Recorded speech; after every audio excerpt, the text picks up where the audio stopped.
Ramalan Joan Laporta di 2024 jadi kenyataan, Mbappe datang, Real Madrid hancur dari dalam. Januari tahun 2026 menjadi periode kelam bagi Real Madrid.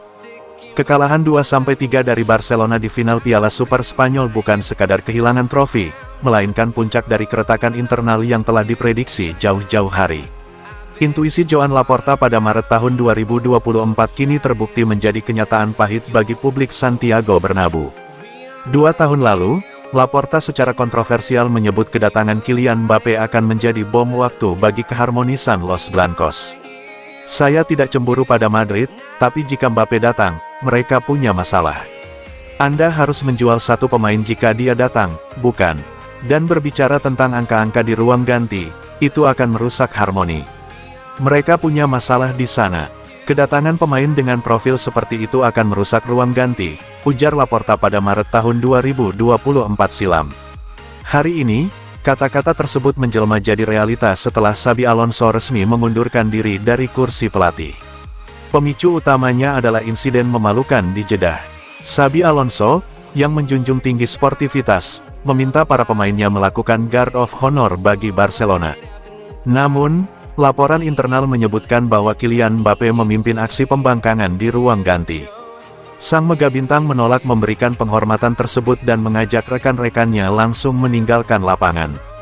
Kejadian ini melengkapi kegagalan manajemen Madrid yang sebelumnya mendepak Carlo Ancelotti demi meredam ego pemain, namun tetap gagal di tangan Xabi. Ruang ganti Madrid dilaporkan terbelah antara faksi pendukung nilai-nilai klub dan faksi bintang besar yang sulit diatur. Mundurnya Xabi Alonso menjadi sinyal bahwa otoritas pelatih telah kalah oleh ego pemain, persis seperti yang dikhawatirkan Laporta. Mbappe bukan sebuah hadiah, melainkan masalah.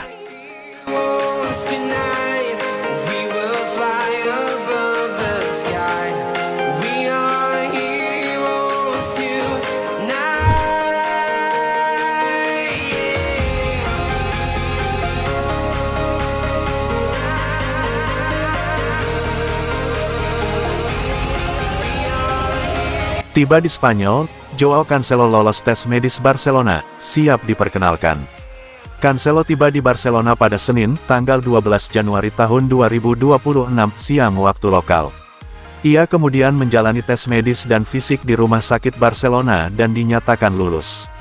Rencananya, Cancelo akan diperkenalkan sebagai pemain Barcelona pada Selasa 13/1 pukul 13.30 waktu lokal atau pukul 19.30 waktu Indonesia Barat, seperti diumumkan situs resmi klub.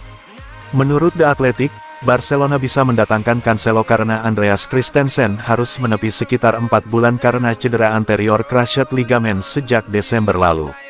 Mengacu aturan La Liga, Barcelona boleh mendaftarkan pemain untuk menggantikan pemain yang cedera dengan syarat gaji pemain baru itu tak lebih dari 80% gaji pemain yang digantikan, sehingga tak mengganggu beban finansial klub. Kasus sama terjadi saat Joan Garcia didaftarkan mengisi slot Marc-Andre ter Stegen. Cancelo pernah memperkuat Barcelona di musim tahun 2023 sampai tahun 2024 dengan status pinjaman dari Manchester City, namun saat itu tak dipermanenkan. Ia lalu dilepas ke Al Hilal. Kini, ia kembali direkrut dengan status pinjaman. Kehadirannya akan memperkaya opsi lini belakang Barcelona, yang sudah diisi Ronald Araujo, Jules Koundé, Eric Garcia, Pau Cubarsí, Gerard Martin, dan Alejandro Balde. Barcelona baru saja memenangi Piala Super Spanyol usai mengalahkan Real Madrid pada tanggal 11 Januari lalu di Jeddah. Mereka selanjutnya akan menghadapi Racing Santander di Copa del Rey, Jumat 16/1 pukul 3 waktu Indonesia Barat.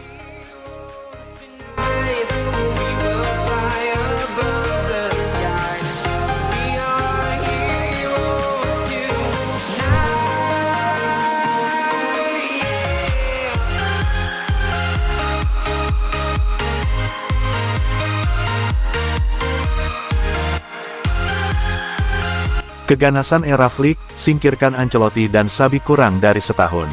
Jagat sepak bola Spanyol kembali diguncang kabar besar. Xabi Alonso resmi mengundurkan diri dari kursi kepelatihan Real Madrid pada Selasa, tanggal 13 Januari tahun 2026, hanya beberapa jam setelah kekalahan memalukan di El Clasico. Mundurnya sang maestro menyisakan luka mendalam, sekaligus menegaskan betapa mengerikannya dominasi Hansi Flick di Barcelona yang kini menjadi mimpi buruk bagi siapapun yang duduk di kursi panas Santiago Bernabeu. Hansi Flick benar-benar menjadi malaikat maut bagi pelatih Madrid. Dalam kurun waktu kurang dari setahun, ia telah menumbangkan dua nama besar. Pertama, Carlo Ancelotti dipaksa lengser setelah tak berdaya menghadapi badai taktik Flick musim lalu. Kini, Xabi Alonso yang awalnya digadang-gadang sebagai penyelamat, justru memilih mundur sebelum genap 1 tahun menjabat. Ketidakmampuan Xabi menandingi intensitas Barcelona menjadi alasan utama pengunduran dirinya. Dominasi Flick bukan sekadar keberuntungan, melainkan hasil dari statistik yang sangat menakutkan. Sejak mendarat di Camp Nou pada 2024, Flick telah mengubah Barcelona menjadi mesin gol yang tak kenal ampun. Hingga Januari tahun 2026, Flick mencatatkan rasio kemenangan luar biasa mencapai 75%, dengan memenangkan 66 laga dari 88 pertandingan yang dilakoninya. Fleksibilitas taktiknya membuat Barcelona berhasil mencetak 169 gol sepanjang tahun kalender 2025, sebuah angka yang sulit dikejar oleh tim manapun di Eropa. Senjata paling mematikan Flick adalah strategi, garis pertahanan tinggi, yang sangat disiplin. Statistik mencatat bahwa Barcelona di bawah asuhannya berhasil menjebak lawan dalam posisi offside sebanyak 115 kali, di mana 25 diantaranya terjadi khusus dalam laga melawan Real Madrid. Hal ini membuat lini depan Madrid yang dihuni pemain cepat seolah kehilangan taji dan rasa percaya diri. Keberhasilan Flick juga tercermin dari lemari trofi yang mulai penuh. Ia menyapu bersih gelar La Liga dan Copa del Rey musim 2024-2025, serta mempertahankan Piala Super Spanyol 2 tahun berturut-turut tahun 2025 sampai tahun 2026.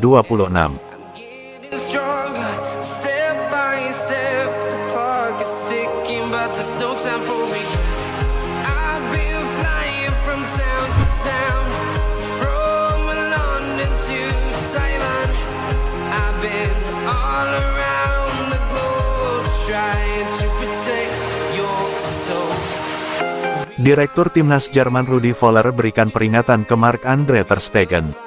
Kiper berusia 33 tahun itu saat ini menjadi pilihan ketiga di Barca setelah Joan Garcia dan Wojciech Szczesny dan kemungkinan besar tidak akan banyak bermain, atau bahkan tidak sama sekali, di paruh kedua musim ini. Mengingat bahwa ia adalah kiper nomor 1 tim nasional Jerman sebelum cedera di musim panas, ketidakregulernya bermain sekarang menempatkan posisi itu dalam ancaman serius menjelang Piala Dunia FIFA 2026. Oleh karena itu, Voller telah memperjelas bahwa agar ter Stegen dapat mempertahankan posisinya sebagai kiper utama Jerman di Piala Dunia, ia harus bermain secara teratur. Ter Stegen harus bermain, terutama setelah cederanya, dan mengingat riwayat cederanya, ia perlu mendapatkan kebugaran pertandingan untuk mendapatkan kembali performanya. Terlepas dari kualitasnya, kata Rudi Voller, ter Stegen menjadi starter dalam kemenangan Barca di Copa del Rey di Guadalajara bulan lalu, sebuah keputusan yang sebelumnya telah diperingatkan oleh pelatih kepala Hansi Flick bahwa keputusan itu dibuat khusus untuk pertandingan tersebut dan tidak serta-merta berarti keberlanjutan kariernya. Dengan dibukanya jendela transfer musim dingin, spekulasi tentang kemungkinan pemain internasional Jerman berusia 33 tahun itu dipinjamkan untuk paruh kedua musim semakin meningkat. Girona disebut-sebut sebagai tujuan potensial, dengan pembicaraan positif yang berlangsung, meskipun belum ada perkembangan konkret yang terwujud sejauh ini. Jadi, ter Stegen harus membuat keputusan, dipinjamkan untuk mencari menit bermain reguler dan merebut kembali posisinya sebagai kiper nomor 1 Jerman di Piala Dunia atau mempertaruhkan posisinya dengan tetap di Barcelona.